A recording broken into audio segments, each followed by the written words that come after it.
Innovating around taxes is also important, and I have even heard of countries that are talking about taxing premium flights. That's something that can attract funding that is not usually spoken about. But I also think that leveraging the critical minerals resources that we've again spoken a lot about this morning is important. And the value addition that we talk about on the continent has to be linked to the issue of contracting. It has to start from the very contracting stage to be able to link properly fiscal tools to value addition. Our fiscal regime design must not continue to be royalties and taxes. Those royalties and taxes have to be linked to our ambitions to add value. And for me, I think that is where the importance lies.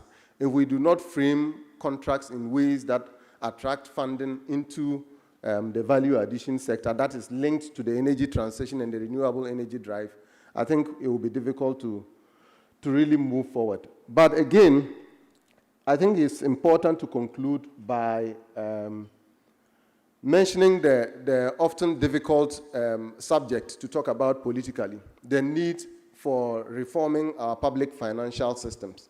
I think it's the best means of de-risking our economies for attracting financing. If we do not use the resources that come in sustainably, efficiently, and accountably, I'm not sure that we would be able to de-risk our systems and attract the kind of funding with the type of rates that we envisage to finance the energy transition. And I think this is an often ignored missing piece that we need to emphasize here going forward. How do we ensure that our governments are using the funds that come in, however limited they are, to really propel the transition whilst accounting to the people who generate the funds and the beneficiaries of these funds? And at that point, I'll just pause and maybe the panel will take it from there and digest many of these issues that I've tried to introduce without dealing with the details. Thank you very much.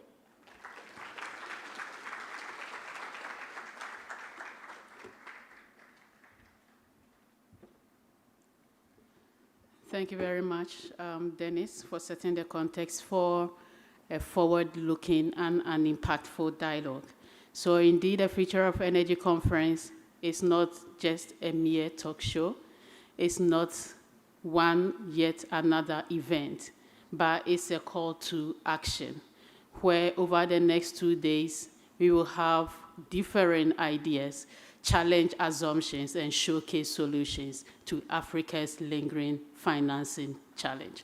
So to help us do so, still on the session, Beyond Aid, Unlocking Innovative Financing Pathways for a Just and Inclusive Energy Future. I want to kindly invite the moderator for the panel discussion, Ms. Ikal Angele. Ms. Ikal Angele is the board chair for Africa Center of Energy Policy, and she is the director and co-founder for Friends of Lake Turkana in Kenya. So before Ikal says, let me introduce her properly. Ikal is an accomplished environmental activist.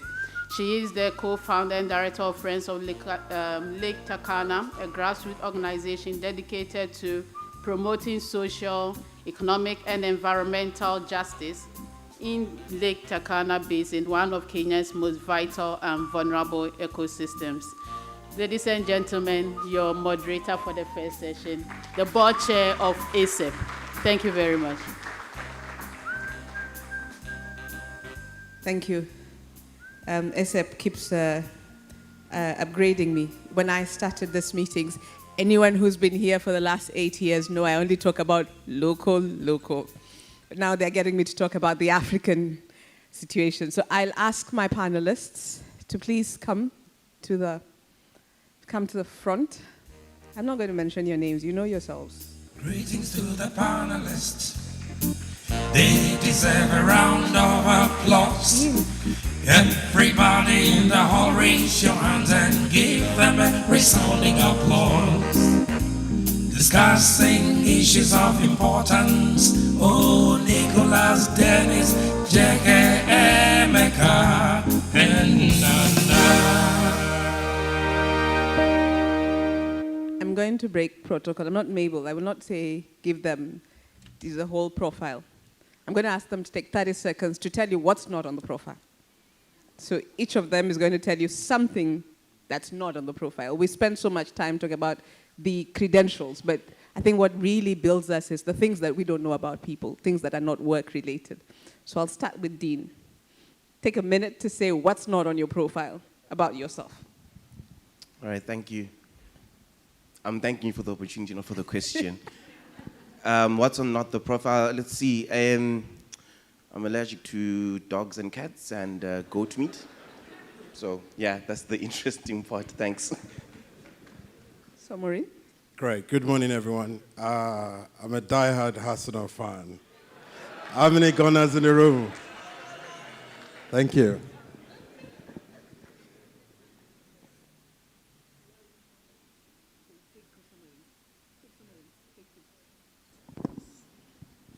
Thank you. Good morning. And what's not on my profile? I love dancing. That's my exercise. Thank you. Well, what's not on my profile? I like jollof rice. And it tends to be the Ghana jollof rice. Thank you. No, it always helps to just break because we tend to know each other about our work, but we just don't know each other outside the work interests. So I just thought that would be interesting. So again, welcome to the panel 1 of the Future of Energy Conference. And Africa has hosted many high-profile initiatives. From Power Africa, for those who started recently, there was something called Power Africa a while back. Then you have Scaling Solar, you have SE for All, and now Mission 300. Yet the statistics are the same. 600 million people remain without access to electricity. And so today we ask, what will it take, not just to add megawatts, as has been said in the morning, but to achieve reliable, affordable, and inclusive access? Can we move from fragmented projects to a transformational financing ecosystem that reflects African realities and priorities? We will explore in this discussion both ambition and the risks that come with financing energy in Africa, and what structural shifts are needed to enable a just energy transition. So my first question will go to, again, it will be both Dean and Dr. Somorin. What structural barriers beyond financing have prevented flagship programs like the ones I've mentioned earlier, the Power Africa SE for All and the AfDB's New Deal, from achieving transformational change in energy access?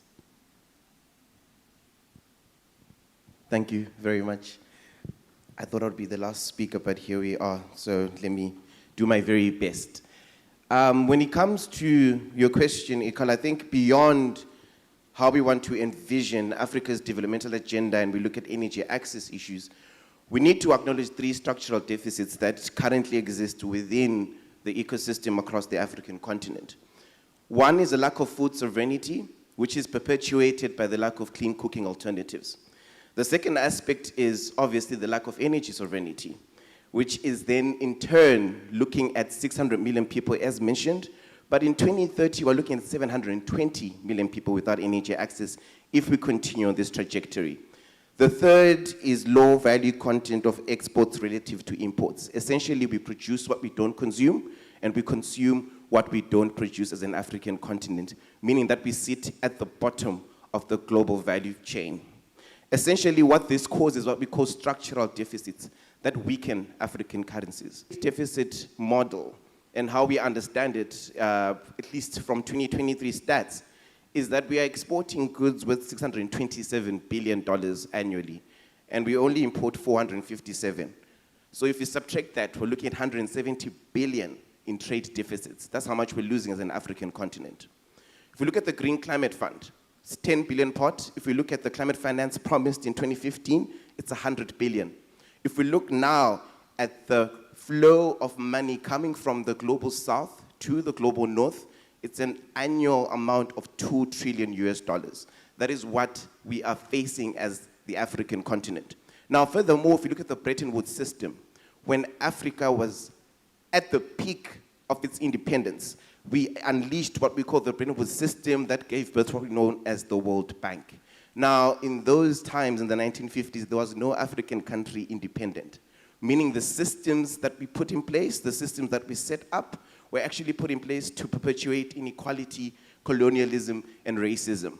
And that is the same economic system that currently manages how we understand money flowing in and out of Africa. And that is the structural, systematic failure that we need to address, which is why it's important when we're having these discussions. The very first item is, how do we reform the global financial architecture in a manner that does not perpetuate inequality, but is grounded on distributive finance, where it is fast, feminine, and also funded. Thank you. Thanks, Dean. Dr. Somorin. Thank you. It's always a privilege to be part of this conversation. And the reason why I like this is because this is a miniature of something that's happening outside this room. At the global level, whether at COPs or at UN Summit, we're having this conversation. This conversation is happening. Whether even in classrooms as well, it's happening.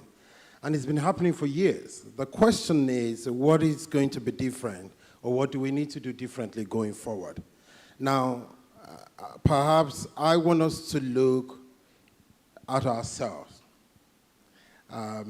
We cannot ignore that there are challenges with the system of the world that we live in today. It is not a fair world. There's nothing equitable about it. It's just a game of business. And when you are able to do certain things better, they call it leverage. When it's not, then it's unfair. So that's a world that we're living in today. But I think for us, we also need to ask ourselves certain questions. 60 years after independence, where are certain things? Some countries, what they have today as installed energy capacity is what another country is producing in a week. What they have over 60 years is what someone else is producing in a week. And they are not out there talking about all of these inequalities at the global level. I want to focus on two major issues on my side, and I think they're linked to finance. The first is, as a continent, we haven't done well to understand the fundamentals of the political structures that hold the flow and the allocation of capital. We haven't understood it very well. Money or finance in whatever form does not exist in an institutional vacuum. They're very much nested within certain political and economic structures and institutions that can decide who gets what and who doesn't get. And I think it's very important to know that, because if we're not able to relate to that, we may find ourselves developing policy frameworks, having all of the capacity building, but they're not translated to investment on the ground. And what that means for us collectively is to be able to begin to ask ourselves, are there new alternatives to a structure, a system that we can create that can benefit us? The answer is yes.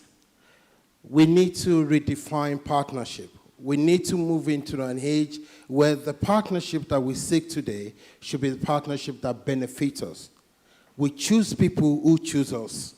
We choose ourselves first and foremost, then we don't choose people who choose us, not necessarily people that colonized us or we've had historical ties with. And the moment you get to that fundamental and bold point that you want to partner with people who are aligned with your goals, who truly see the need for your development, and at the same time who value who you are, I think the conversation begins to change. So, sorry if it's not about how do we write proposals for money. That is not the problem here. It is to understand the deep-rooted political structures that hold the flow and the allocation of capital. The second part of it is then to begin to see how do we begin to use our own resources to do things differently in order for people to then begin to see us as not people to be helped, but people to be partnered with. And that shift is important. The structure today is, when you talk to a lot of people, they are talking about we need grants, we need cheap loans for that. And it's money from another people, from another taxpayer that you are expecting. How do you begin to use your own money, even if it's limited? And I like the point that the gentleman who made the presentation made. We need our financial management system to be able to see how do we increase our own skin in the game. How do you explain a situation where you're inviting someone else to invest in a project? It's a monumental flagship project. It's going to achieve all the development results, but you want them to finance 95% of it.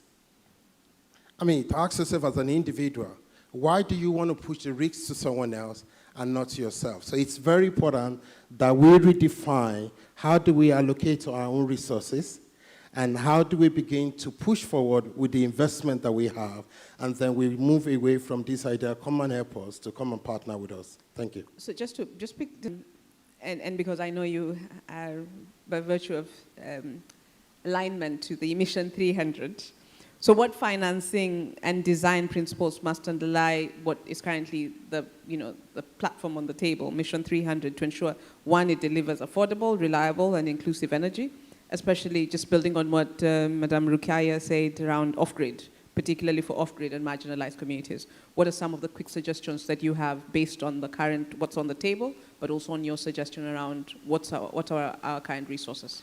And look, we need to commend the thinking behind M300. It's very ambitious, because basically you were saying that you want to achieve the result in 5 years that you've not been able to achieve in 60 years. And it's good, because if you run after the sun and you can't chase the sun, at least you can catch the moon at some point.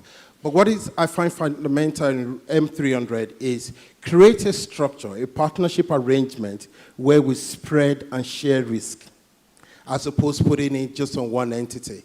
So at every point in time, we'll develop a national energy compact. And so for about 15 countries that are part of the initiative, develop energy compact, develop it internally, bring the right stakeholders together to be able to define what is the national pathway. And I think it's very important. We have to recognize that the pathway to electrification in Zambia may not necessarily be the pathway in Nigeria. And so understand what is the local context, national strategy and pathway together. Then number two, bring in the partners, particularly the private sector, the local people in the country. And then use the catalytic capital that comes from NDB to be able to manage or reduce the risk. You reduce risk, but you also reduce the cost of capital. And so that is why the AFDB, together with the World Bank, are heavily invested in this. At the end of the day, the bulk of the money will still come from the government and the private sector, not from the MDBs. But MDB money can be very catalytic. It can reduce risk, it can reduce the cost of capital, and it can help you to achieve scale and speed together.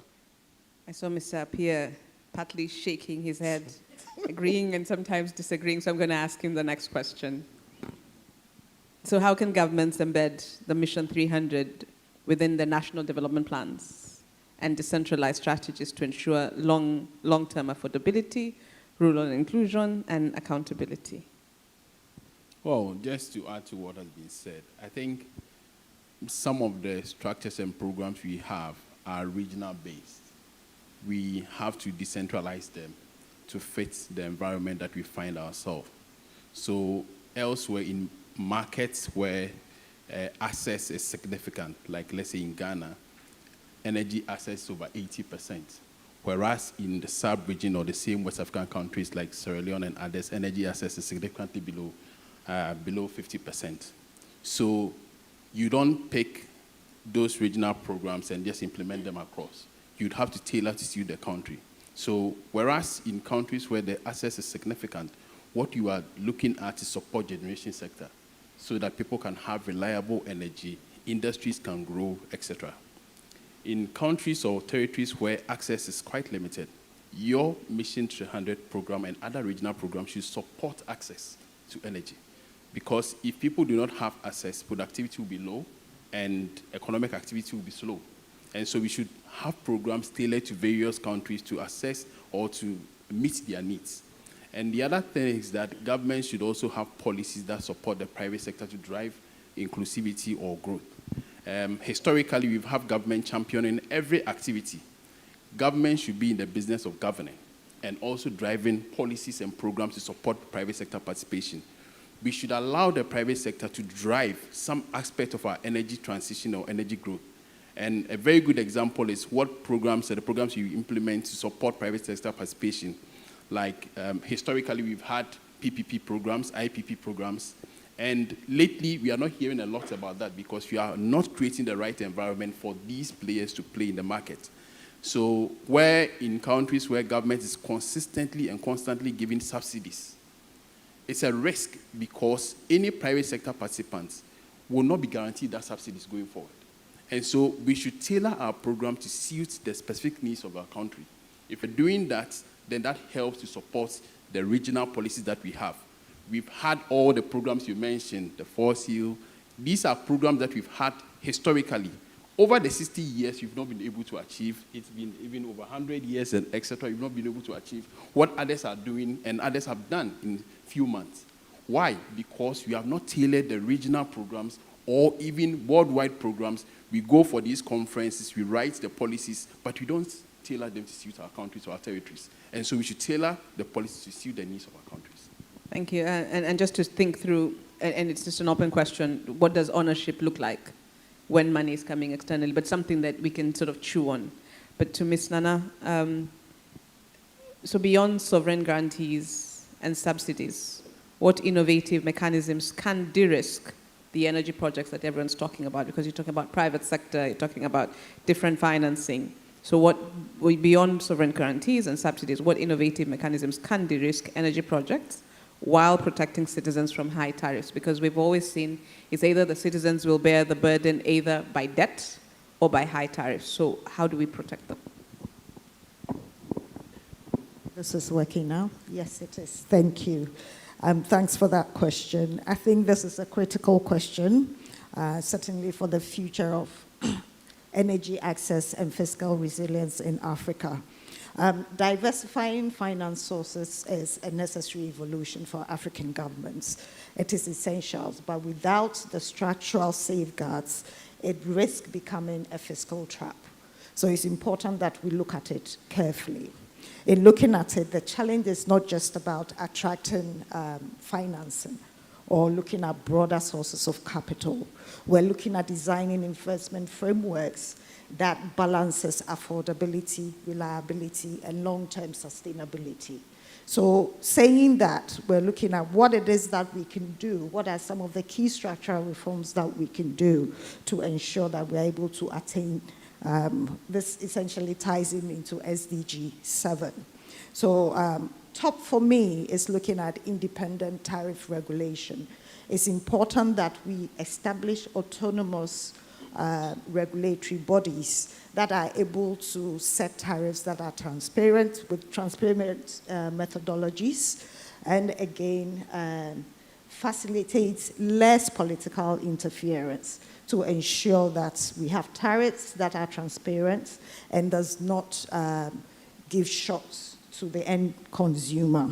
The process is transparent. A typical example, and for me, I will talk about the WACP at any given opportunity. The West African Gas Pipeline is regulated by the WACP Authority, which sets the process for tariffs setting every 4 or 5 years.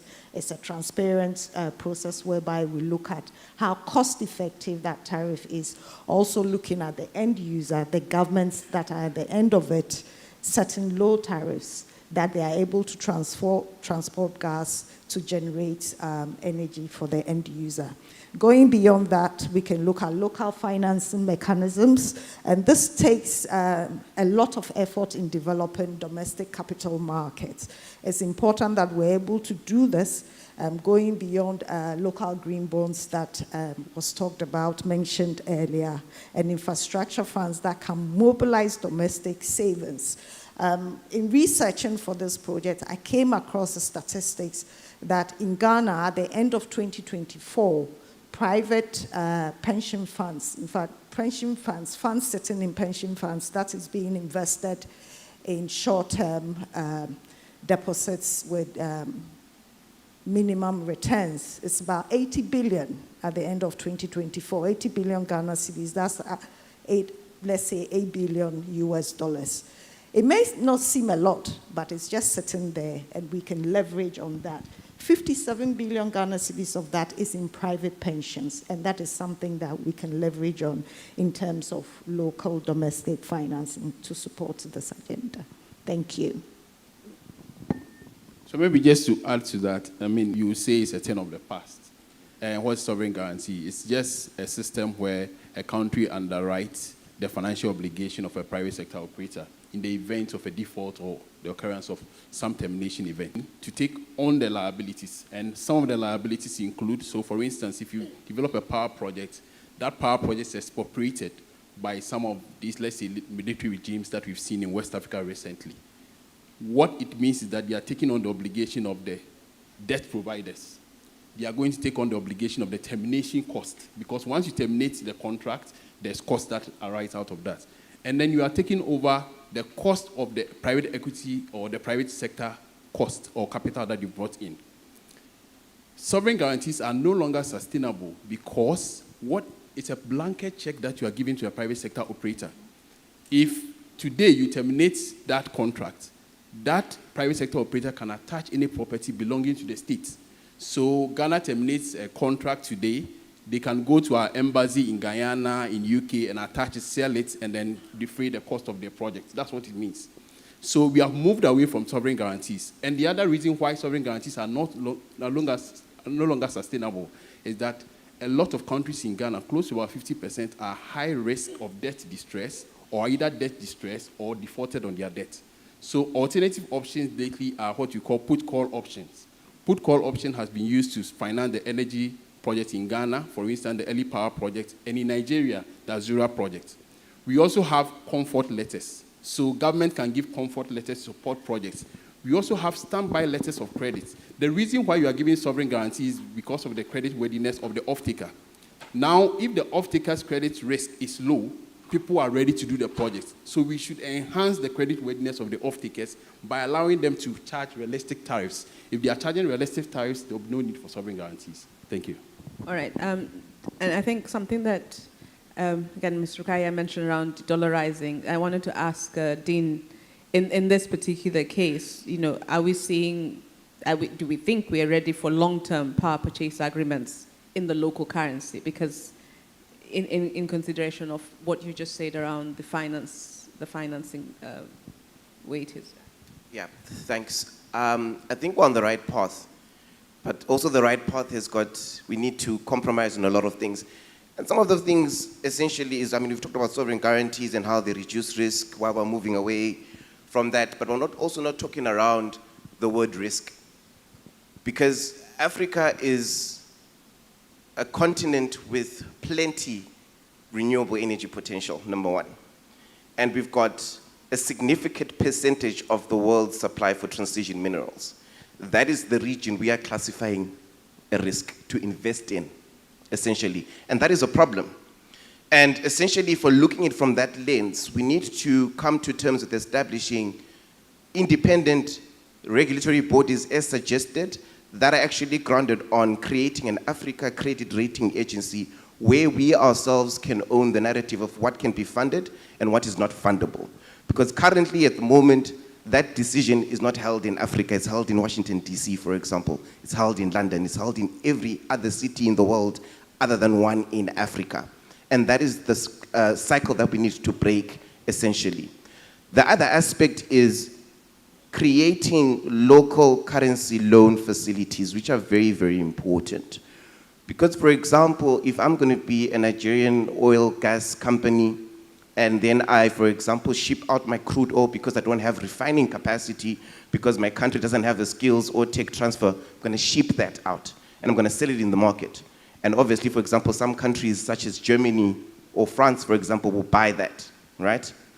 Now, essentially, they have bought that with enough money because they're trading in euros, in US, and in pounds. Now, because I've sold my crude oil, I also need power as Nigeria, so I'm going to buy that as a finished product into my economy.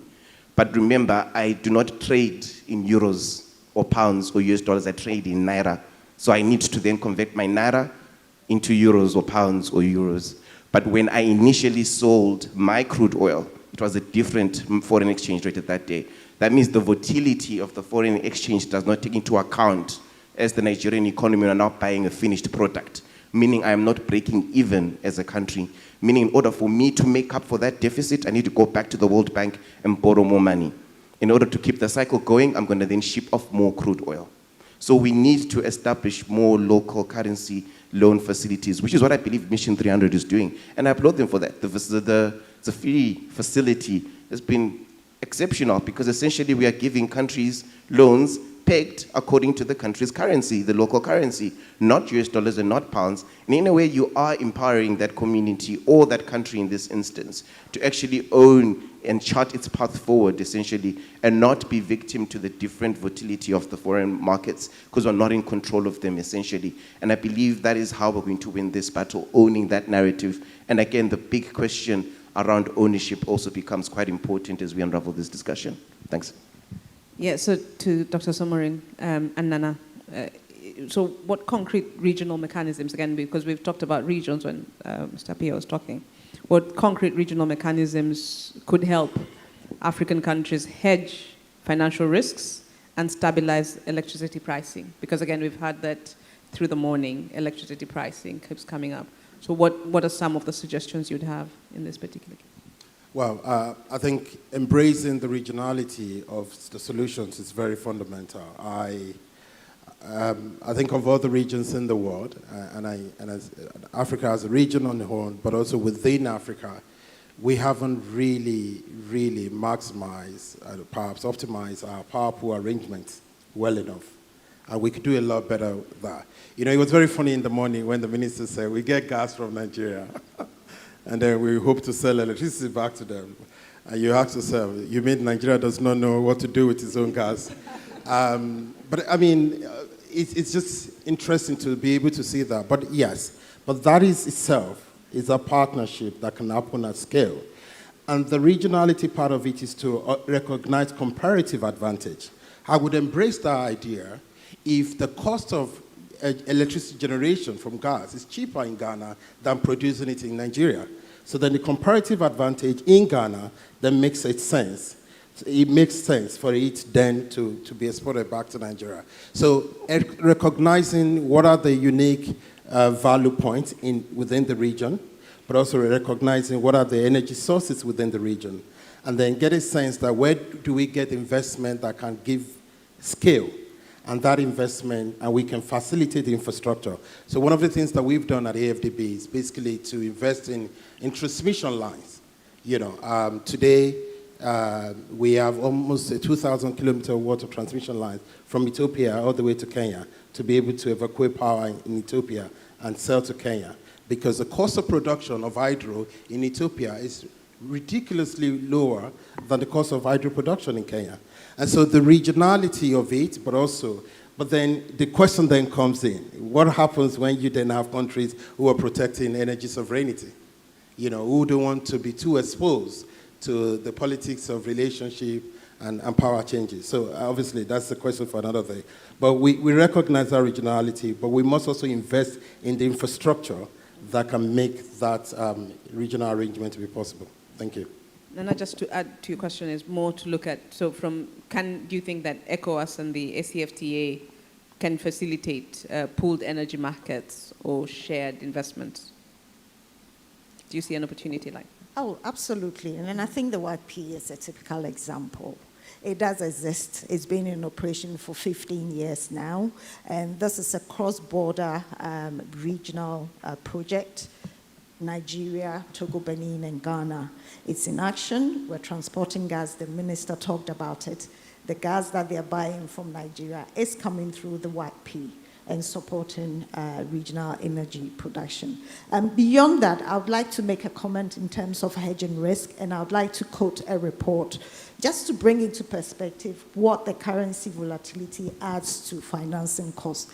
And I'll quote, African energy projects are often financed in foreign currency and face high capital costs, largely due to exchange rate volatility risk.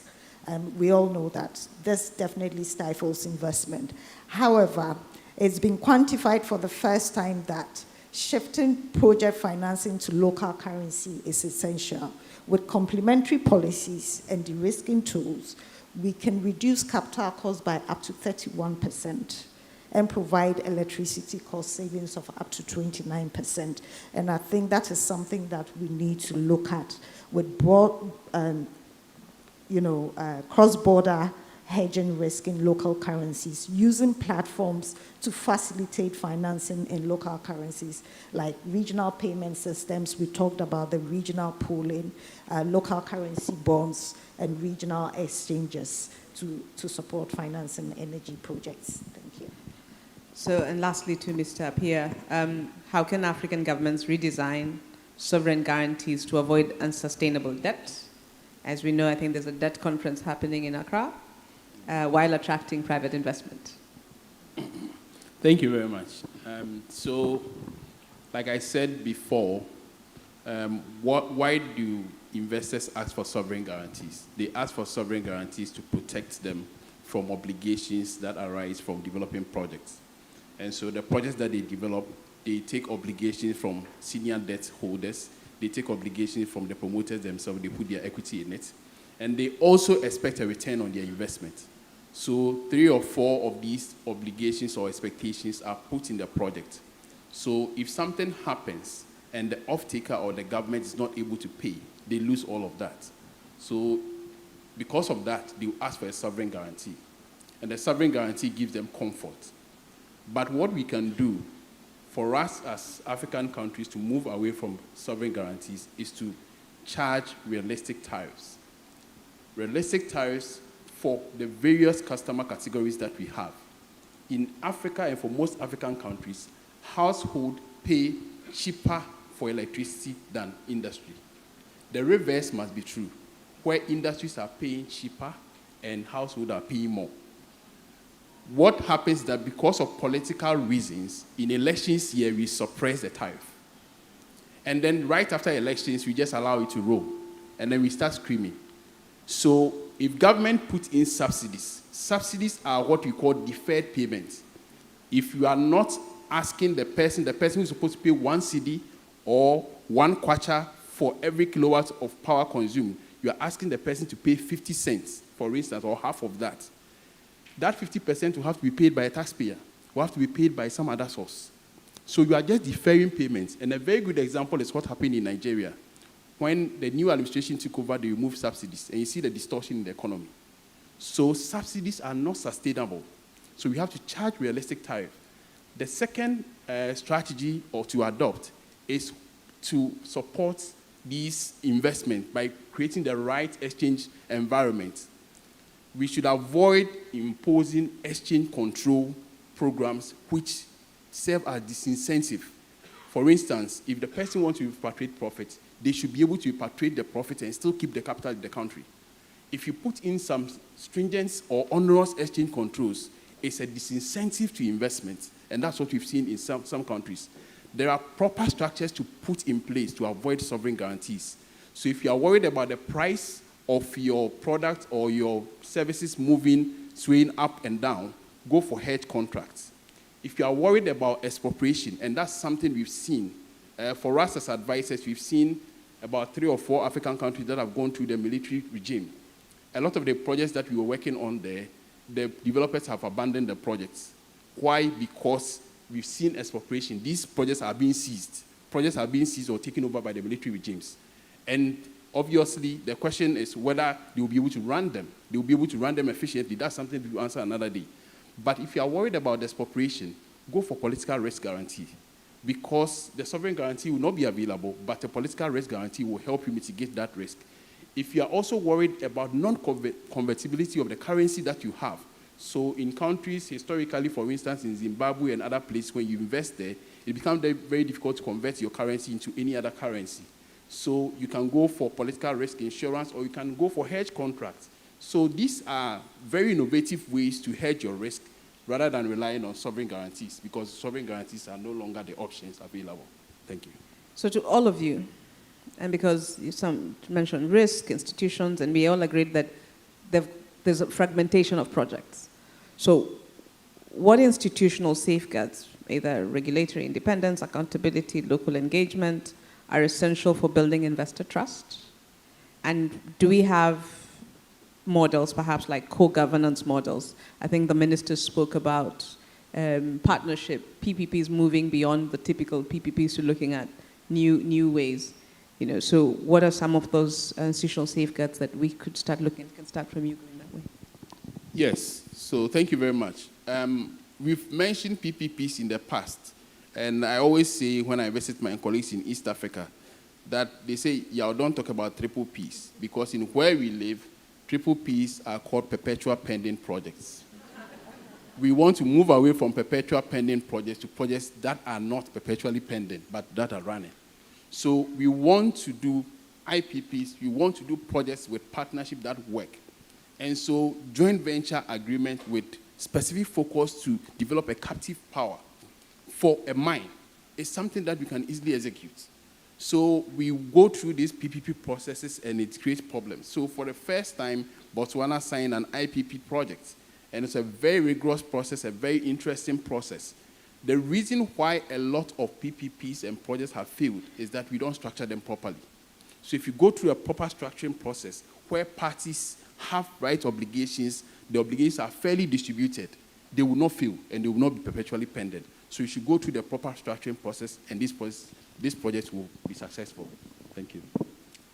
Thank you, Yao. I think I'll take the opposite view from perpetual pending projects and give you an example of a PPP that is working. And again, we come back to the WACP. This is a public-private partnership project venture between private entities and the governments of Ghana, Togo, Benin, and Nigeria. It was over 20 years in the making. FID was reached in 2005. Construction was completed by March 2011 when commercial operations started. And it has been in commercial operations for the past 15 years. It has had its challenges, but I think it's a PPP that sets the example in the sub-region that we can look at and improve upon as an example of a PPP that can work in the sub-region for energy infrastructure. Thank you. First, let me especially thank our guest speaker, Mr. Rufai. Thank you. You said something that really caught my attention, and that is for us to, in a simple word, normalize using transaction advisors. And I thought it was really brilliant because we, in the public sector space of many African countries, we need a private sector DNA, a private sector mindset, a private sector way of doing things, even in the public sector. If all you have to do is find a group of super brilliant, experts, a group of 10, 20 people in a particular office, and all they are doing constantly churning out what of the latest thinking in the world of finance, what are some of the latest thinking in structuring deals, you could do so much with that. And I think I want to encourage all of you, just have a little bit of interest in how South Korea and Malaysia and Singapore did a lot of things. It wouldn't happen with everybody at the same time, but it needs to happen with a group of young, powerful thinkers in the government and just create the space for them to be able to provide innovative thinking into that. We've seen that. I mean, we have the privilege to be working with a lot of government, Ministry of Finance, and you'll be shocked to know that even within the Ministry of Finance of many African countries, they don't even understand the language of finance. And it's really, you really have to go through a lot of back and forth and to be able to say. And we've also seen countries that have had a private sector approach to things, and the difference in that, in the quality of structuring, and ultimately in the ability to raise capital. So we'll put that on the table. It's very important to encourage our government entities to infuse themselves with a new DNA. Thank you. Thanks. Two things quickly. One is SDRs, special drain rights. When Africa could not tap into the COVID-19 vaccine, we hit the SDRs and we had access to the COVID-19 vaccine. And that's because commonly the globe recognized it as a crisis. Now, the climate collapse is a crisis. The energy access issues in Africa is a crisis. Thus, we have every right to be able to tap into SDRs in order for us to de-risk our environment, in order for us to tap into a just transition agenda that is grounded on development for Africa. So that's one thing that our governments can try to push for. The second aspect is, for me personally, in any case, and I say this in my personal capacity, is I want to ground this a lot on the transition minerals that the continent has. And it's a significant amount. We've got copper, we've got manganese, I'm not going to list them all, but we have that. What we don't have is a currency that's strong. So we need a currency issuance mechanism that is backed by transition minerals, essentially. And how do we come about creating a mineral valuation framework that can then be injected into such a framework or currency issuance mechanism that can help African countries be global players within the emerging green global economy, essentially. And I believe only then can we then competitively compete within that market in order to tap in to the right quantity and quality of funds needed for us to transition to where we need to be. Thanks. All right. I mean, it's an interesting idea. It's just that question, I think Dennis mentioned it, the protectionism within countries, the way countries are actually now, let's take, for example, DRC is already making deals with America, so that the individual, it then, deals another political conversation around how, practically. Before I open it up, I just want, one question to each of you. Which is the one action or shift needed? And you've mentioned some of it, from project-based financing. Again, while Nana is mentioning WAGPI, I want to sort of look beyond project-based to transformational financing ecosystems for Africa's energy.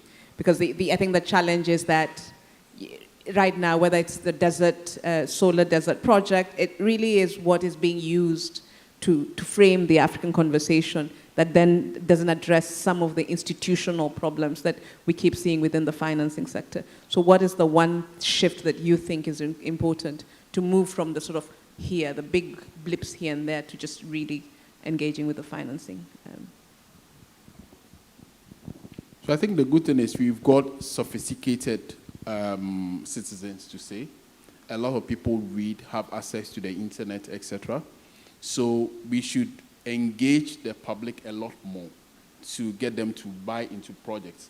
So historically, people just oppose projects for just the sake of opposing it and just fight against for the sake of fighting against it. But we should engage the public a lot more.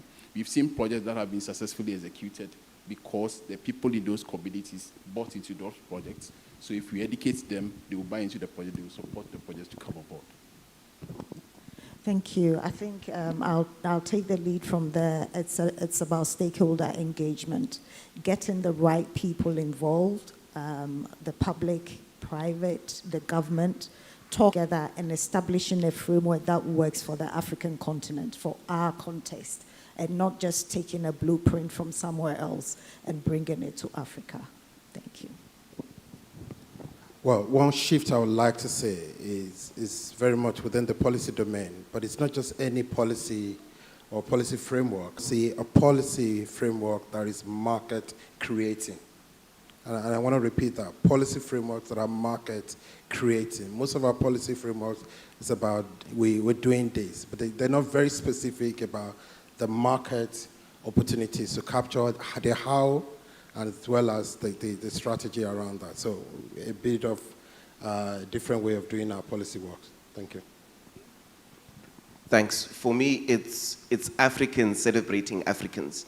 How do we come up with solutions for Africans, by Africans, as Africans? Because essentially when we come up with different projects, we tend to look towards other countries that are not African to come up with the right solutions and the technical assistance needed when we have homegrown talent and we're not celebrating and allowing each other space enough to tap into that talent.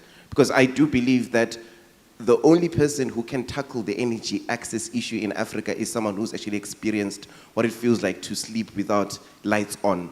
And you cannot expect me to believe someone who's not experienced load shedding to have the answer. It's impossible. So we need to start owning our narrative and our destiny as Africans. Thanks. Thank you. I want to find out how many minutes do we have for questions? 20 minutes? All right. Okay, we'll do 10 minutes of questions. Let's make questions. We are Africans. I know we like to talk. It's fine. We'll talk over tea and lunch. And they're still here, so let's just take questions, short and sharp. I am going to cut you off if you take too long. Okay, the hand at the back. And 2. And 3. Okay. Thank you very much. Listening keenly, I want to find out, in our context, Africans and our African leaders politically deploying a transaction advisor with terms of reference. Are you not sure the African leader will fire this transaction advisor? What is your advice? To me, I think it's not about the transaction advisor, but it's a political decision to either accept or not to agree. All right, thank you for being very crisp. Yeah, thank you very much. The speakers, I really enjoyed the program. My name is Dawson, MTN Heroes of Change 2017. The first speaker, the one in the left, I thought he said electricity should be cheaper for factories. And then they put the whole thing to the consumer, the lower people, those other households and so on. I want to tell him that, is he aware there are some institutions here who are not paying electricity? Is he aware? For the past 20 years, they have not paid electricity before. Let me give you a scenario, but I won't mention names. Okay, listen to me, I wish I were a woman married to a security man in a barracks where I can have 5 fridges, where I can make ice block and sell. I won't talk again. Thank you. All right, thank you. Thank you very much. Your hand was up? Yes. Okay. Thank you. Insightful conversations. My name is Maria Ogugo. I'm here representing Africa Future. My comment again is to, I forget his name. Yao, yes. Yao, I think the point you make about finding ways to mitigate risk is important. However, the underlying risks must themselves be managed, mostly through policy. And that requires political will. And as Ms. Rufai said, politics always trumps. Unfortunately, it can negatively impact private sector. So in the case of political risk insurance, I have personal experience trying to find PRI for foreign investors in a project. And thanks to a recent default in Ghana, it's difficult to find. And also, political risk insurance only covers the foreign investor, but the Ghanaian investor who is taking that risk is still exposed to appropriation. So we need to change the fundamental risks that exist while we find instruments to mitigate them. Thank you. All right, thank you very much. People are doing well. I'll take the last question for this round, and then Ika, your people would answer, and I'll come back for a last round. Your name? Okay, thank you for the opportunity. My name is Fred from the University of Environment and Sustainable Development. I'm a student researcher and I'm studying energy resource economics. So my question is, how can climate finance mechanisms designed to unlock scalable long-term capital, this is in context of Africa's adaptation, needs while ensuring implementation is locally led, inclusive, and aligned to the nationalities or national development priorities? Thank you. All right, thank you. So, Ika? So maybe let me start, and then the climate finance, I'll leave it for the experts. Doctor, and then, so you answer the climate finance. So first, I'll start with a question on transaction advisors. So in principle, I work as transaction advisor, and I've worked on most of my transactions, or the work I do is just to act as a transaction advisor, particularly to the government. We work for private sector, but we also work for government. The terms of reference for the transaction advisor is developed by the government. So if it's the Ministry of Finance, Ministry of Energy, the Treasury Department, if you go to South Africa, etc., they develop the terms of reference for the transaction advisor. And the transaction advisor's fee is based on the acceptable reports or deliverables. So if the transaction advisor submits his report to the Treasury Department, they pay them after their report has been accepted. So if consistently you are paying them, and they've been doing this work for 12 months, and you have been paying them, then it means that you are happy with their report. So then you don't get to a situation where you are sacking the transaction advisor. The problem we have is that some of the department and agencies do not work closely with the transaction advisor, so they allow the transaction advisor to do all the work, and then they come in later and then raise issues with all their reports. So you should be working closely, and I've worked in countries where advisors' work is monitored on weekly basis, so there's weekly checking by the ministry or department, making sure that they have all the information they need, and they are also reviewing their reports. Sometimes you submit the report, it takes months for you to get feedback. So I think it's important that we work collaboratively rather than sit back and say the transaction advisor is not doing his work. And then uncle at the back, the households. So please, I wouldn't encourage you to buy fridges and be selling the ice blocks. It's the same thing people do in our communities. So they source water that we are all supposed to benefit, and they sell it to us in our tankers, etc.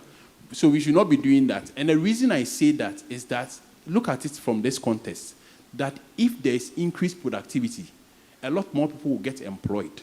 So if industries are paying less for electricity, ideally, they should increase productivity. And if productivity increases, the economy expands, and this industry grow, and they employ more people. So in advanced economies or in economies that are growing, that's the norm. In our market, the household are paying cheaper, and they are not even paying. They are stealing the power. The power that you are paying less for, you are stealing it. So that's the problem, and that's why these industries also struggle to pay, because we are not allowing them to taxes, etc. on them. So that's the challenge. But I understand you. Some of them are doing the wrong thing by not paying for electricity. Yeah.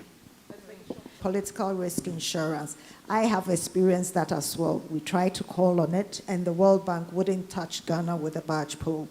So we need to look at alternatives, how we can find alternatives. Even on the open markets in Europe and America, they wouldn't even look at Ghana in the recent past. So I agree with you totally on that. Thank you.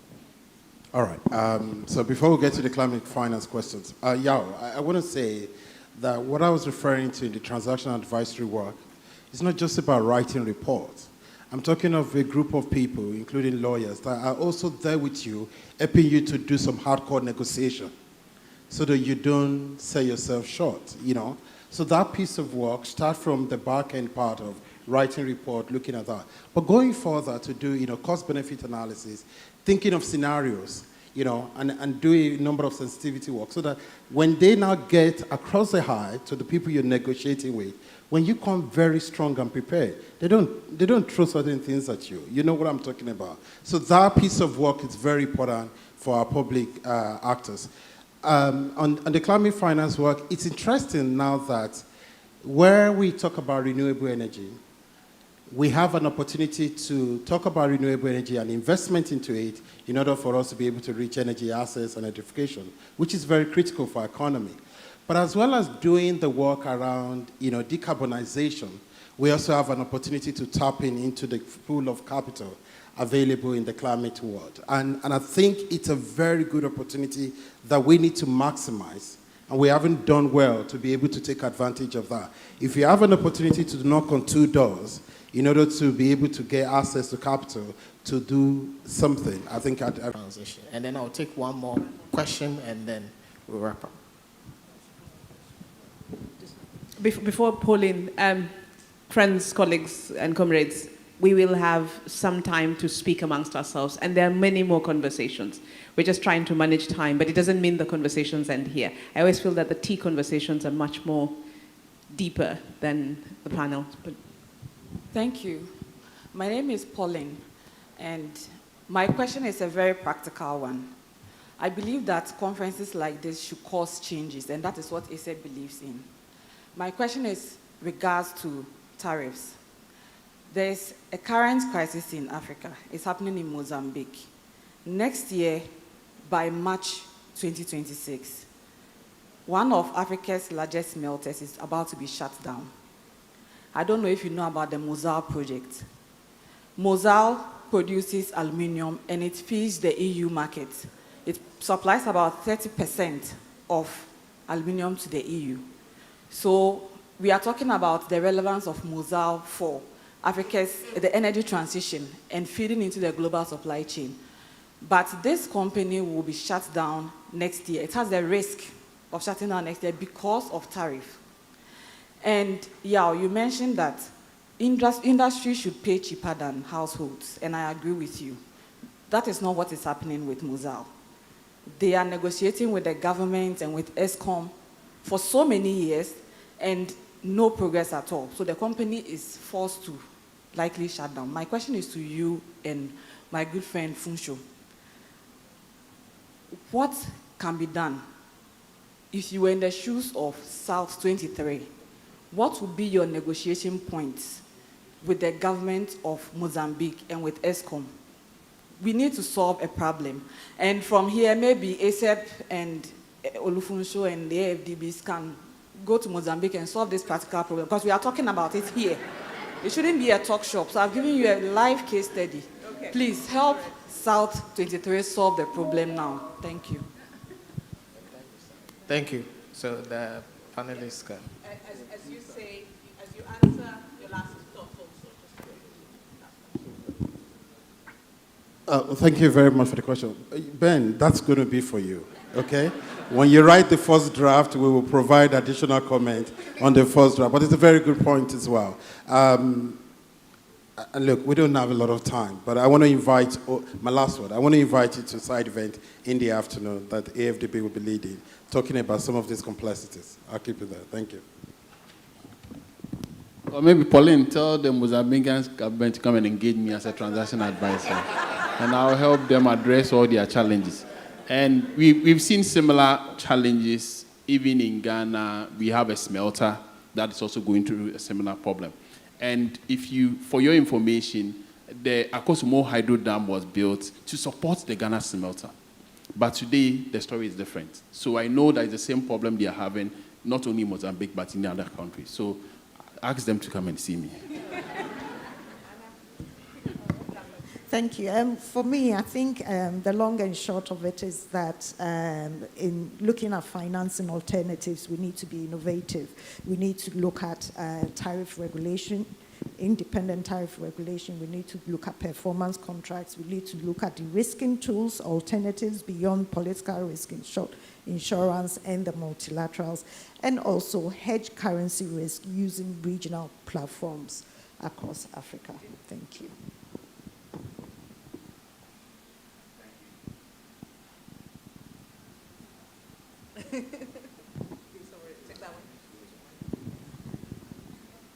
Okay. This microphone is now part of the Africans lacking energy access. I think for me, what we need to be understanding as we unpack all of this is we need to get to a place where we are not managing emissions, we are avoiding them completely as Africa. But at the same time, we need to prioritize the developmental agenda in a different transformative way, right? I want to touch on, lastly, I guess my final thoughts on Mission 300 is, if we're going to focus on distributed renewable energy, right, in the solar mini-grid system, it's beyond just installing solar panels on people's houses, because in 2 to 3 years, because of the inequality gap, because of the fact that there is no means of implementation across the African continent, those solar panels will cease to work because they're not being, updated, essentially. So how do we create a system that is sustainable in the long term? We don't want to fix this and have 300 people electrified in 2030, and then in 2035, we're back to 600 million people without energy access. So let's think around those long-term sustainability plans as well. Thanks. Thank you again to the panel and to all of you for engaging with them. I'd ask you to applaud the panel.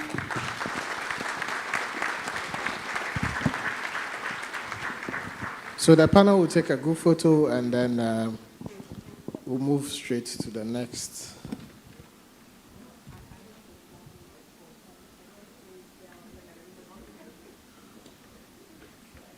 Please, let's applaud them once again.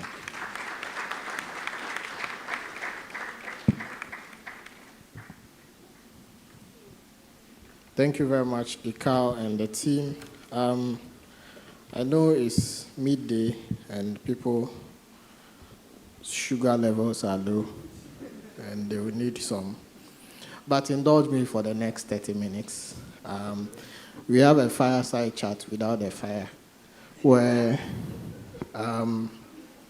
Nicholas Lipolis from the Center for the Study of African Economics would have a small chat with me, looking at how we rethink the role of NOCs in financing Africa's green infrastructure. So, Nicholas, please join me. Please applaud him.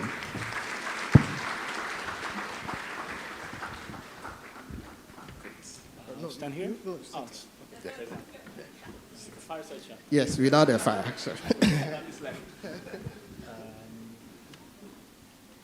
So, I mean, you did some work looking at NOCs in Brazil and Angola, trying to understand how they are also participating in the transition.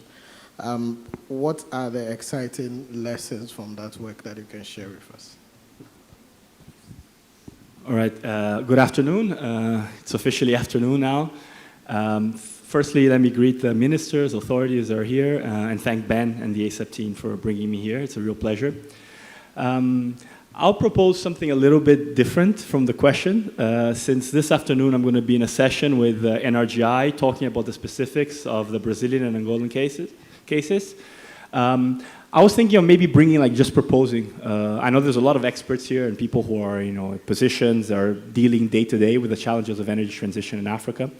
But, as a humble academic, I thought that I could come here and bring a framework for helping think about the role of national oil companies in energy transition in Africa. So perhaps we could start with that, and then we can have a discussion. Is that okay? I think the starting point for us to keep in mind is that African national oil companies, NOCs or NOCs, are trailing their peers in other regions in terms of investing in green infrastructure, renewable energy, clean energy. And we need to keep in mind that in many existing African oil and gas producers, production is on a downward trajectory in general, has been past its peak. With some exceptions, maybe Nigeria has the potential to increase again, but in most cases, production of oil and gas is on a downward trajectory. And we know that we live in a world that is close to peak oil. And so the tendency in the future is for oil and gas demand to decrease. And especially for countries that are primarily exporters, this can hit the budget, the public revenue, and foreign currency earnings and so forth, and incomes very hard, right? Added to that, we have the challenge of energy access, which is one of the themes of this conference. And so putting this all together, there could be a role for national oil companies to play, not only in hedging these fiscal risks that come from the decline in oil and gas demand, but also to help with the domestic challenges for energy transition. So what I'm thinking of proposing today is bringing up some of the factors that NOCs and countries can think about when considering the strategies for energy transition, right? And the framework is focused very much on the organizational capabilities and the energy transition context. So there's three factors that I'd like to bring up. Firstly is technical and organizational capabilities. So these are things like the organizational coherence of the institutions, and we know there are variations across the continent in the NOCs in that space. Secondly, we have the expertise in negotiations with foreign oil companies, international oil companies, which is in many cases the bread and butter of what NOCs do. And then we have things like power within the state. Some NOCs are more autonomous than others and have power to mobilize things domestically more than others, right? The second factor to bring up is the role of corporate governance. This is very important for a well-managed company, right? And so we have things like the composition and role of the board of directors in the company. We have the presence of professional management, distinct perhaps from political cycles. And we have the degree to which a company has a commercial orientation, which is very important, right? It's oriented towards making money and maximizing its business in the long run. The third factor is the context of domestic energy transition. Just countries have different shares of renewables. They have different presence of different actors in the clean energy space. And they might have different their access to capital markets. and the development of domestic capital markets and access to international finance. This is, again, one of the themes of this conference. And also the presence and capabilities of other actors that can invest in renewable energy. So how does this apply to thinking about the African national oil company context? We know there's a lot of variation in the continent. So, for example, in Angola, we have Sonangol, we have NNPC Nigeria, and the Gabon oil company that have some degree of operatorship. In other countries, the NOC is primarily there to manage the state's stake in the oil and gas sector. We also have differences in commercial orientation. We know that NNPC, now NNPC Limited, after some recent reforms in Nigeria, has become more commercially oriented, right? Sonangol, perhaps the case I know best, it's not, has also, in Angola, there's also been some oil reforms since 2019 that have put greater emphasis on Sonangol's role, commercial role, as opposed to its role as a regulator. And also in the region, companies are less commercially oriented and still more focused on managing the state's stake in the oil and gas sector. And that translates into different capabilities, right? And then, in some cases, they're also a more recent creation. We know in Gabon, the oil company was created more recently, same in Congo, Brazzaville. And there's variations across the board in terms of like organizational coherence. And so when we think also about the role that NOCs can play in the energy transition, the third factor again comes up, energy, the context of the energy transition, right? So we know in Nigeria and in Ghana, there's a great emphasis on gas, right? And so, any conversation about the future of the energy sector is going to be bound up with the gas sector. In others, like Angola, Congo, Brazzaville, it's more hydro-based electricity mix.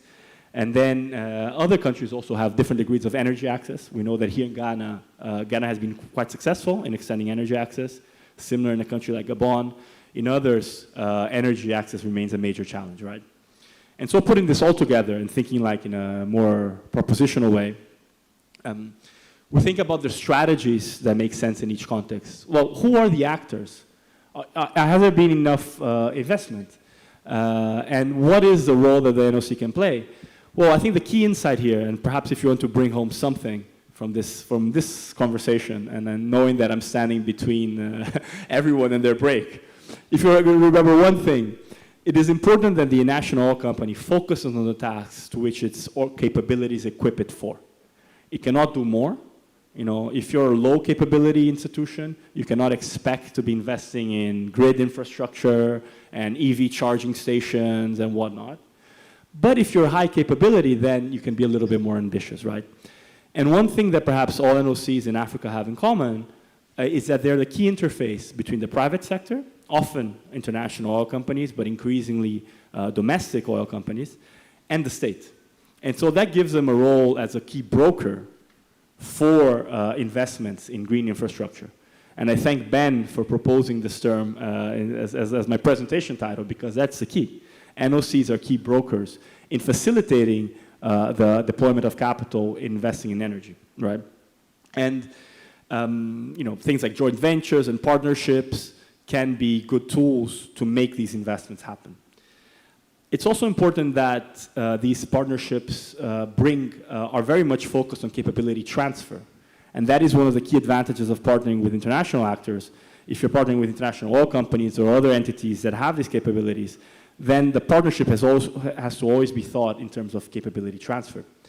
And that's also, it's important to invest in sectors in which the NOC is sufficiently close to the capability frontier, and in capabilities that can be transferable for clean energy industry. So one example is low emissions fuels, biofuels, hydrogen-based fuels.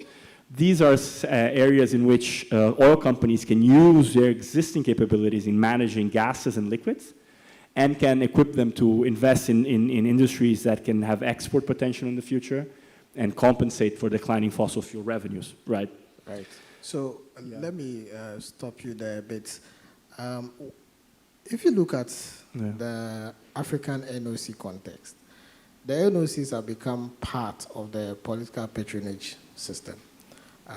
And you mentioned one of the key factors as corporate governance. how do NOCs navigate having to be filled with people who virtually don't even have desks to sit on, but still expected to possess the technical capability, the foresight, when the people who control them are only short-termists? How do they navigate that?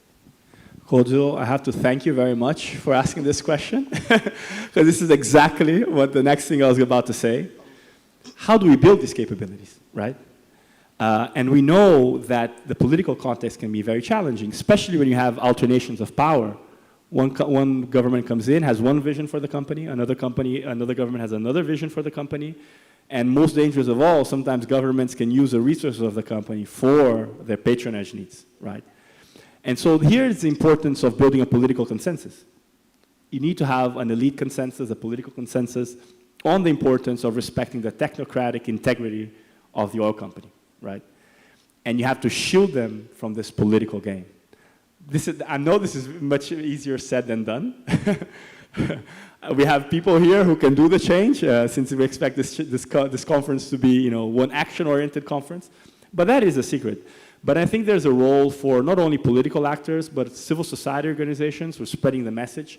I know here in Ghana, civil society in the past has been very powerful in mobilizing against decisions that were seen as not in the public interest.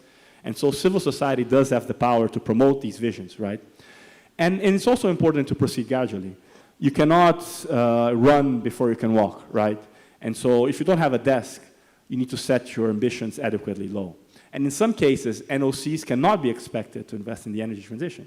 In some cases, the game is, proper management of the oil and gas sector, proper managing the revenues, making sure they accrue to the state, and then the state can invest either directly or through sovereign wealth funds or public development banks or whatnot.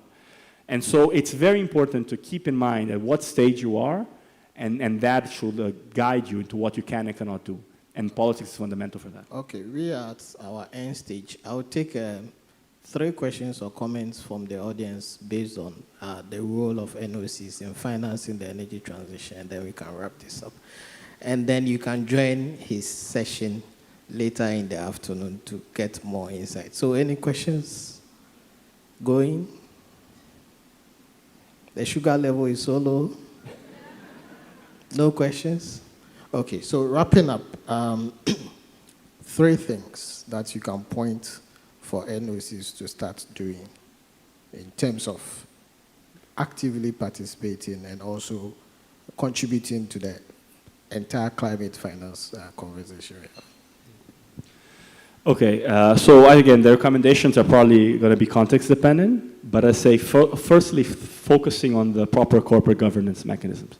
Things like, independent people in the board of directors, greater transparency, professional management that can outlive administrations. I think corporate governance is fundamental, right? Secondly, having a frank discussion about the future of the oil and gas sector. Currently, I think a lot of people in Africa have embraced with a lot of enthusiasm the whole baby drill agenda. And I totally agree that Africa has a very low responsibility for global emissions. But at the same time, this is not about it's not a moral question. You have to look there is going to be a decline in oil and gas.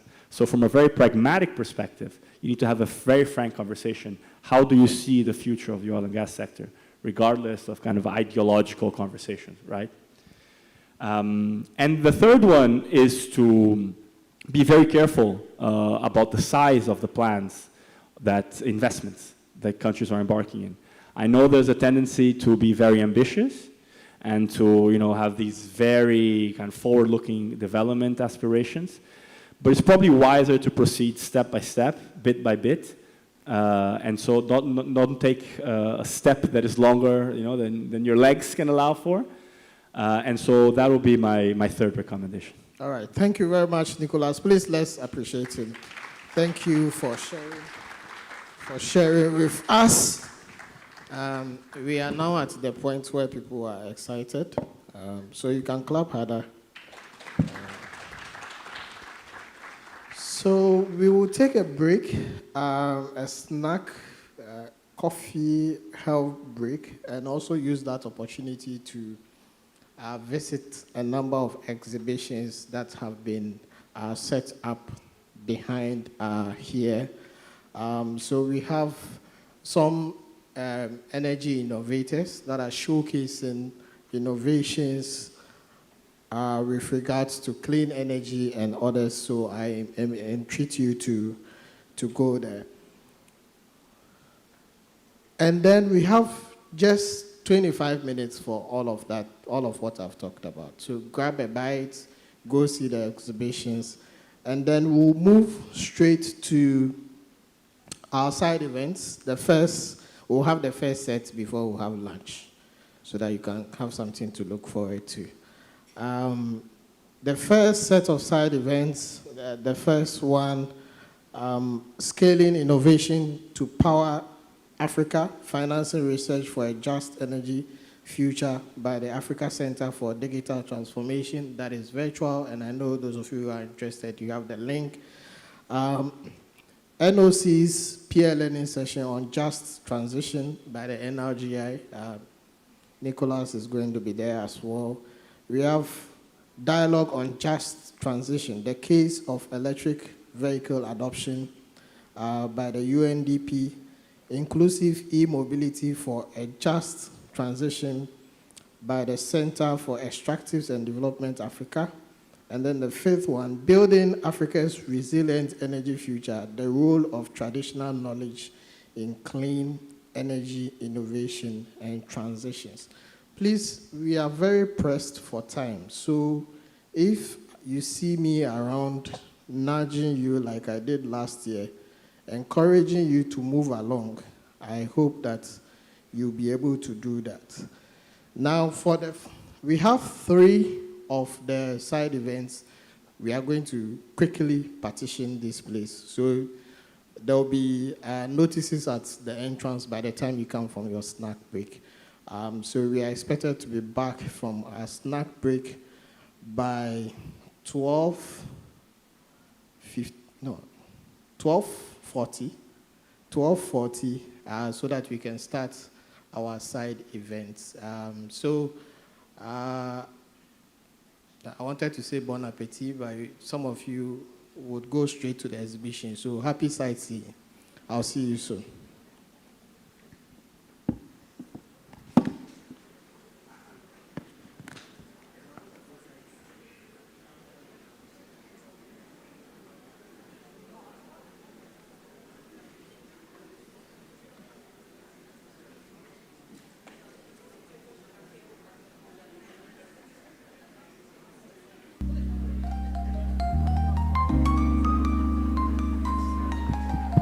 Please, the side events are taking place here in this room, and also you see 2 marquee tents at the exhibition point. So just as Kojo mentioned, scaling innovation to power Africa, financing research for a just energy transition is taking place virtually. We have NOC's peer learning session on just transition by the NRGI. It's taking place at the front here. That's when they partition it, this one becomes the. We have powering productivity, linking energy access to enterprise growth and productivity.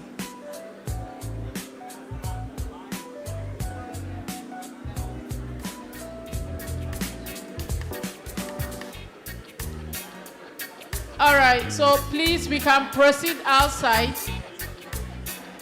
We will call them. Yes. Please, let's do the networking outside so that we get the technical team to partition the building for the next session.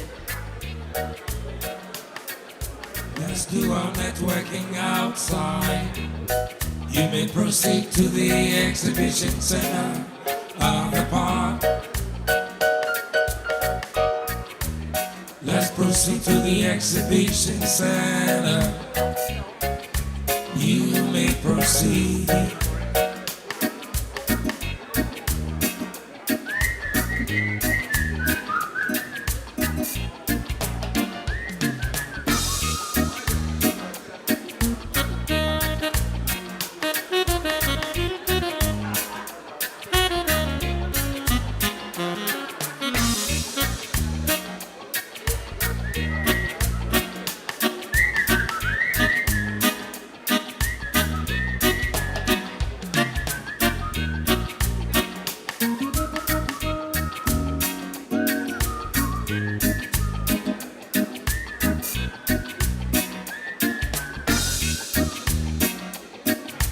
proceed to the exhibition center. You may proceed, go around and network.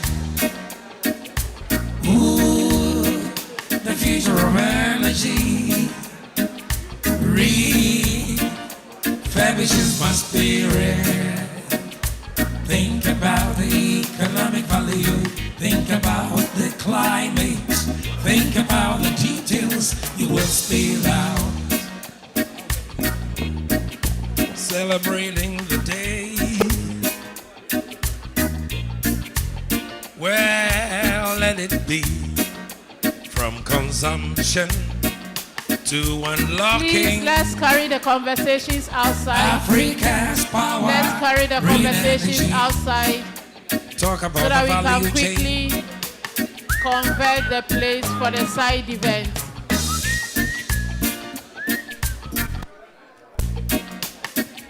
Zero 244 380 107 is my number. 0244 380 107. That's my number. Talk about energy. Talk about how to get it managed. The advantages of the value chain.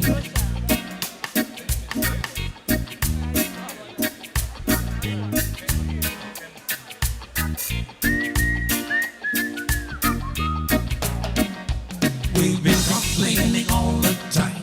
We've been talking all the time. We need to draw our benefits from the variations. Don't let it go. For all the sponsors, go ahead and network. Visit to the exhibition booths. Networking is important, so we can collaborate to draw our benefits. You are involved, I'm involved, everybody else is involved. Let's do it together, right on the snow.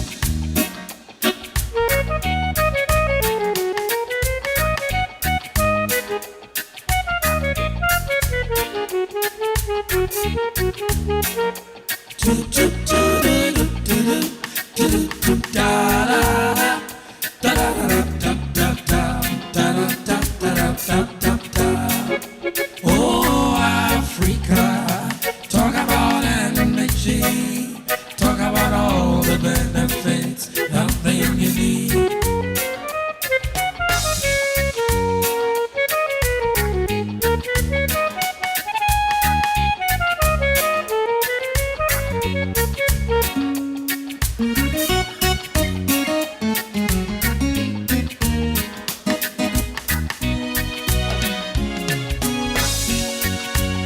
Go ahead and do a good job. Just keep on moving. Oh yeah, well that's right. Keep on moving all day long. Talk about everything, including energy that makes it beautiful. Let's share the experience and harness our natural strengths. Something important, setting examples.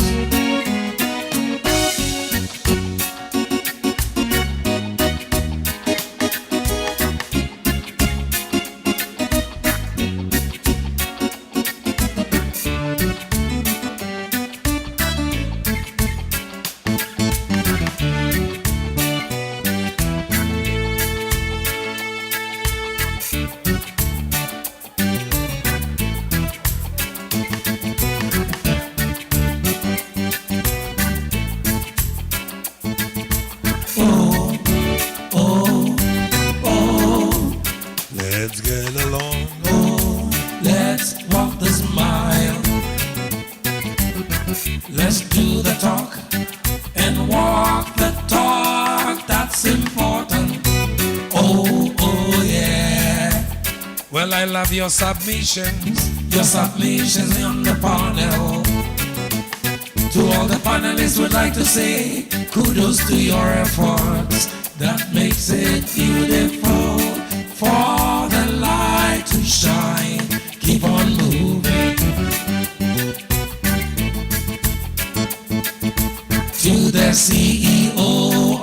ASAP. Oh yeah, oh let it be. Celebrating energy across Africa, making it so beautiful. Oh, Mr. Boateng.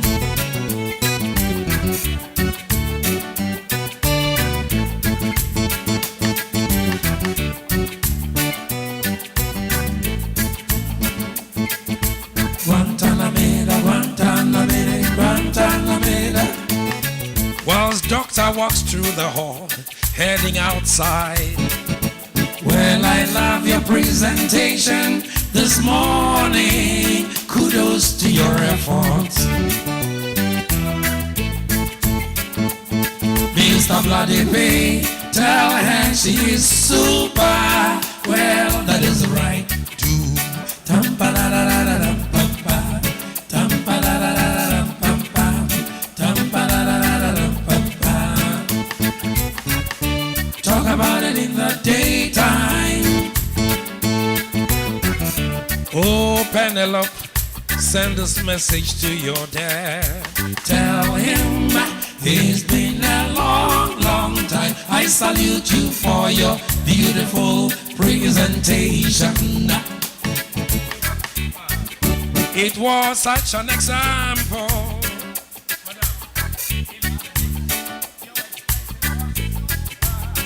The topmost of all. Whoa, whoa, whoa. I will look for you, no two ways about it. Life is a changing experience.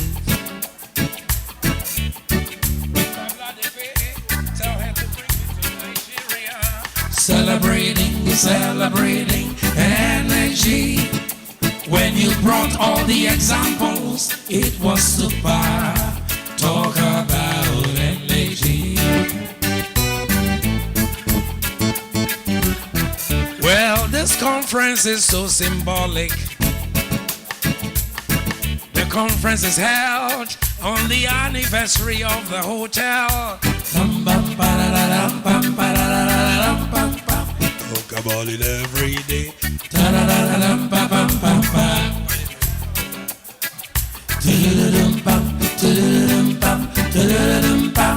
Talk about energy. Talk about consumption. Till its value chain, which is advantageous to all. Dum pam pa-da-da-dum pam pam, da-da-dum pam, da-da-ba-dum pam pam, da-da-ba-da-dum pam pam, ba-da-dum pam, da-da-dum pam pam, ba-da-dum pam pam, ba-da-dum pam. Talk about it in the institutions and everywhere you go.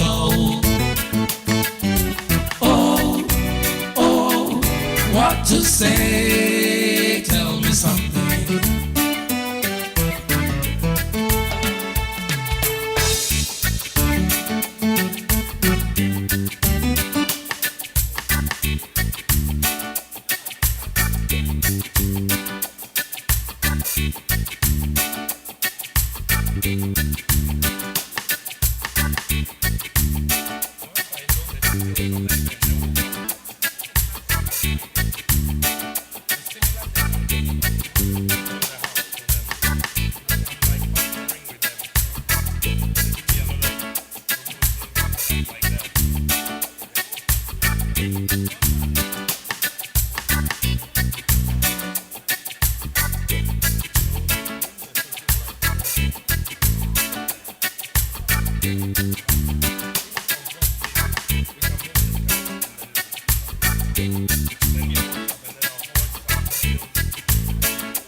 Society of Petroleum Engineers.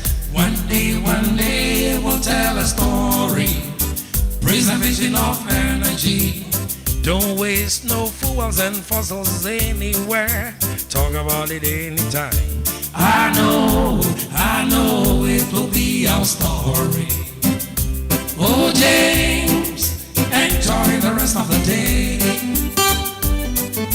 Take it all through the barriers of the continent. Oh, oh, oh. To the hotel managers working all around, he has always been participating. Talk about the factors we really need. We can turn the world around. Oh, Mr. Abladipe, together with your colleague, right in the photograph.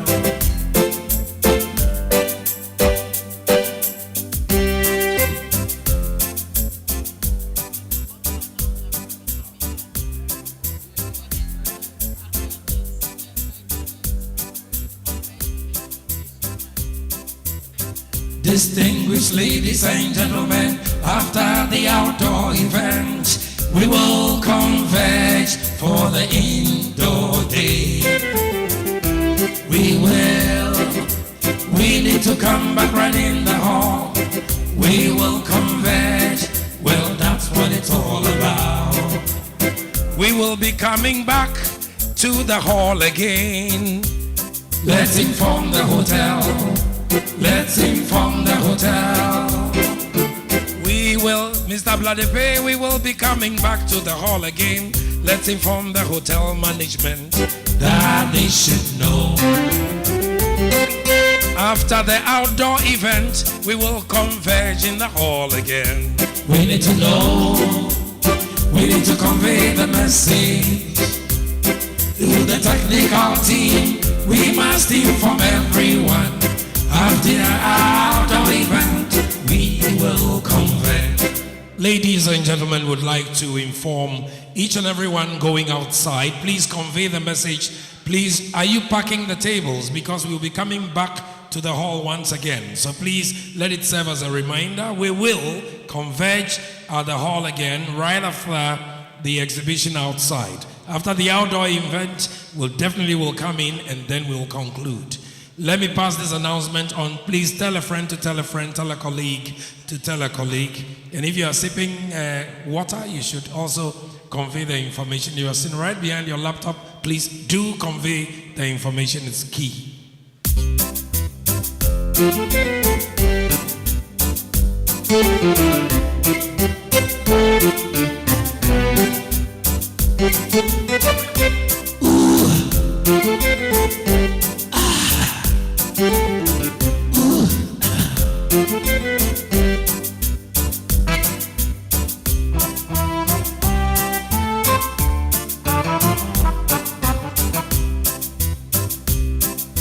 Keep right on searching till I find. Nothing goes on easy. Keep on moving. Tell the world to know.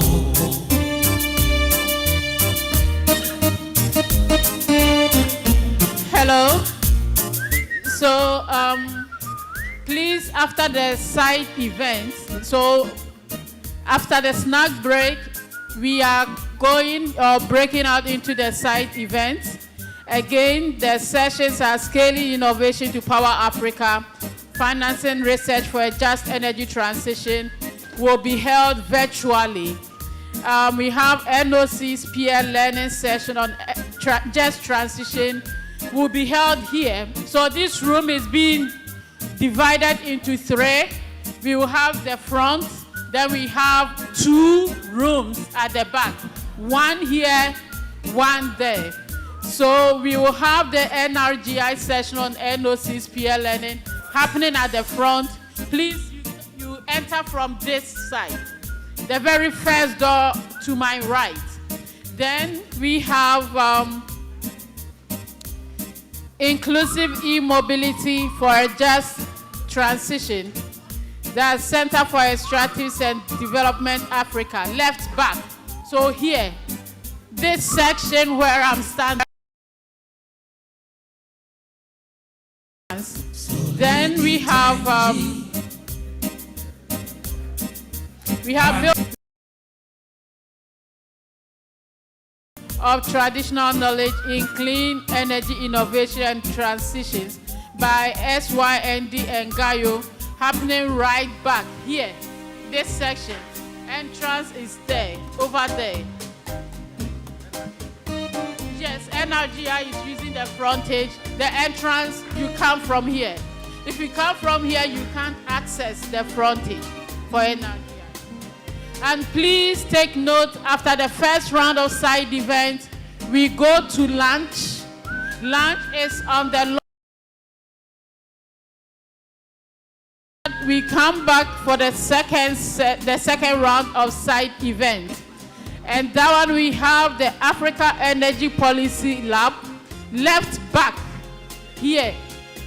Africa Energy Policy Lab, shaping research and policy for a just and sustainable future. Africa Institute for Environmental Law, left back. Then we have climate finance in a changing landscape, priorities for Africa by the African Development Bank. That's the front here. So after lunch, the second round of sessions, the AFDB will be here. Then we have Unlocking Africa's Wealth, Financing a Just Transition for Emerging Economies by Global Witness, will be right back. Right back is here. You enter through the back. You go through the foyer, you enter through the back right. Then we have From Barriers to Bankable Solutions, Unlocking Clean Energy Finance for African Industries by the Swiss Contact Ghana and Association of Ghana Industries, Tent 2. So behind this building, after the lawn, there are two white tents at the back. The second one is where we are having the conversation on From Barriers to Bankable Solutions, hosted by Swiss Contact and Association of Ghana Industries. And this will be after lunch. Please take note. Also take note that after both rounds of side events, we are converging back to the plenary. The room will be opened for all of us to come back here to hold the innovation challenge, for us to see sharp minds, startups, and young, youthful population who are doing various forms of innovation within the energy space. So after the second round of side event, please find your way back to the main conference room, which is here. Please, in case you are finding difficulty in finding your way around, we will put signages at the various room entrances so that you can easily identify the event you want to attend. I want to note again that there are 2 tents at the back and 2 side events are going on concurrently. So 3 in this room, 2 in the tents at the back, both before and after lunch. And after the second session, kindly note we are coming back here to the room for the closing plenary. Please don't leave your bags around as much as possible. Take your bags along. If don't leave them unattended to. If you have any difficulty, please reach out to anyone with an orange tag like this. Please take note with those with the orange tags and approach them for support or assistance if you need any help. Thank you very much.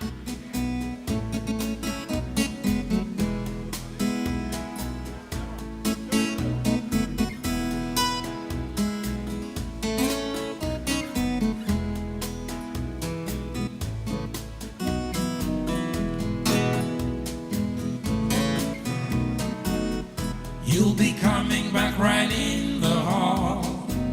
There is that 3 visited division. realize you need to come and comply. Think about the right things to do.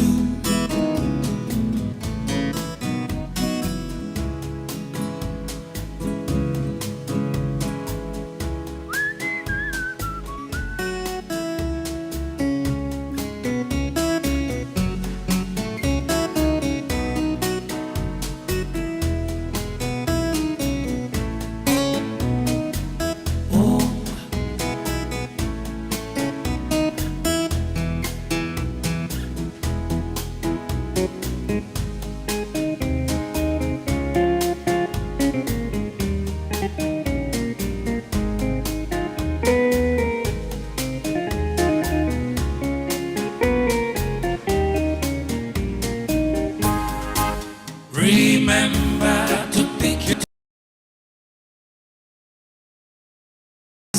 your possessions. It's like preserving energy. From consumption to competition, talk about the value chain. Place value on the things you desire. Talk about it any day.